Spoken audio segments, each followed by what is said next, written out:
Đây này. Rồi xem. Trình mà gọi là rất sôi động. Chụp ảnh nhá bây giờ. Chụp nha. Đây. Tao nhìn. Sẵn sàng không? Nhiều lắm rồi. Chụp chút nào.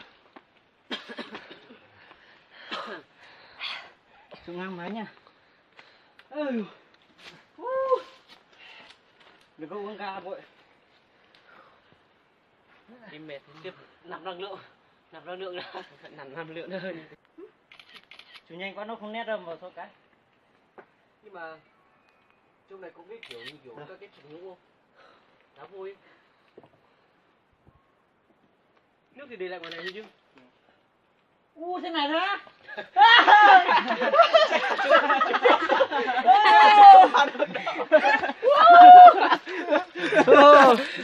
Nó sẽ là bây giờ một cái này nó nào sẽ đi nào với hủ bánh cam một điều.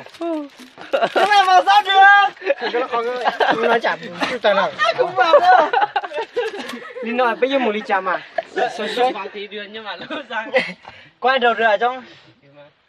Nếu mày bỏ nói bây giờ anh khai ly trà mù. Trong kia không có đường nào ra khác à? Có một đường này thì không muốn vào đâu. Nhưng mà cho nó to chứ. Trong kia có rộng không? Tiếp tục là ai Không tiếp không theo dùng nào? gậy đâu. Hả? Không dùng gậy đâu. Bỏ gậy đi. Thì quay dưới này ra. Thì bỏ gậy ra đi. Thì quay dưới này. Vào nhá. Vào đi. Thế ông vào trước đây. Tôi vào trước nhá. Thế ông vào đây. Đèn đâu, đèn đâu. Đèn đưa đây. Vâng, Vâng, đây chúng ta đang bắt đầu. Đưa cũng một sách. Con vừa có đấy. Sợ đi vào trong nó lạnh đây. Không có sóng. Không lạnh đâu trong đấy. Vâng, bạn ấy đi có vẻ rất là Không vào được đấy. rồi, bạn ấy đi rất là tốt. Nên nào người tiếp theo nào. Tôi mặc áo đây. Tôi muốn về nhà rồi này thì. Người này họ tên của nó là Singapore. Rồi. Mang đến cái kiểu chưa? Đây bạn trá cấu của chúng ta.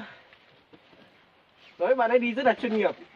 Tôi thì không vào được đâu. Nào xin mời bạn tả bạn béo nhất đội nào. À đâu bạn xinh nhất trong đội hôm nay. Ôi, có vào được không đây? Nào, Vào xin mời đi. bạn xinh nhất trong đội hôm nay. Ai vào trước đi. Nhưng mà máy mang kiểu gì đấy?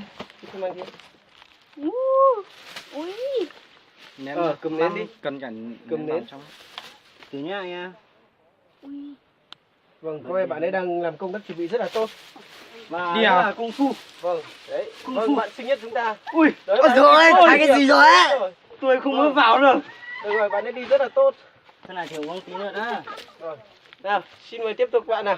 Để cho tớ đi nào. Có phải chai này không đấy? Đúng rồi, chạy Nhưng mà để chạy. cái thang hương này. Mà ai cần nào? Yeah. Để cho tớ vào nào. Vâng. Ui. Run hết cả tay, mệt lắm rồi. Vâng, và còn người cuối cùng bạn béo nhất trong đội. Không biết bạn có vượt qua thử thách này không? Tí ai đưa cho nhá. Quay được đâu Ờ, nhỉ? qua được đâu. Đưa vào trong đang trong cừu luôn đi. Nhưng mà vào kiểu gì? Vâng, tôi sẽ bạn có thể bị mắc kẹt vào đây.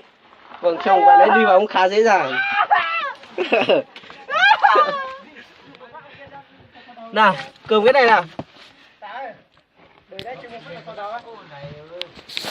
Đưa máy của chú đây. Đây, Anh Tớ ơi. Đây cầm máy.